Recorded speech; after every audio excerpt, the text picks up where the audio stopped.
কয়েক মুহূর্ত আগেও যেখানে ছিল দোকানপাট, রাস্তা আর মানুষের স্বাভাবিক চলাচল, সেখানে এখন শুধু কাদা, পাথর আর ধ্বংসস্তূপ। পাহাড়ি ঢল এতটাই শক্তিশালী ছিল যে চোখের সামনে ভেসে গেছে দোকান, ভেঙে গেছে সেতু আর বিচ্ছিন্ন হয়ে পড়েছে একের পর এক গ্রাম।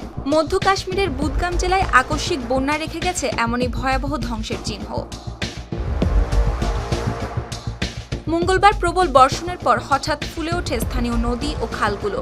বিশেষ করে শুকনাক নদী উপচে পড়ে অতিবৃষ্টির কারণে। এতে মুহূর্তের মধ্যে পাহাড়ি ঢলে বীরওয়াহ এলাকায় 10-12টি দোকান, রাস্তা, বাঁধ ও একটি নবনির্মিত সেতু ক্ষতিগ্রস্ত হয়। বন্যার পানি ঢুকে পড়ে আবাসিক এলাকাগুলোতেও। পরে উদ্ধার ও ত্রাণ কার্যক্রম চালাতে মোতায়েন করা হয় পুলিশ ও দুর্যোগ মোকাবেলা দলের সদস্যদের। AKS অর্জন করল গিনেস ওয়ার্ল্ড রেকর্ডস। AKS স্থানীয়রা জানিয়েছেন, বন্যার পানির সঙ্গে নেমে আসা বড় পাথর আর ধ্বংসাবশেষে বন্ধ হয়ে গেছে রাস্তাঘাট। এমনকি এই দুর্যোগে প্রাণ হারিয়েছেন খাগ এলাকার দ্রাং গ্রামের বাসিন্দা শবির আহমেদ পোসওয়াল। পরে তার মরদেহ উদ্ধার করে দাফন করা হয়। নিহতের পরিবার জানায়, শবির ছিলেন বাবা মায়ের একমাত্র সন্তান। প্রবল বর্ষণের সময় পা পিছলে স্রোতে পড়ে যাওয়ায় আর বাঁচানো সম্ভব হয়নি তাকে।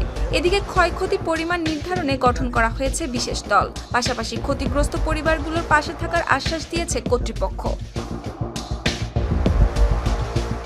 সুপ্তি রায়, RTV।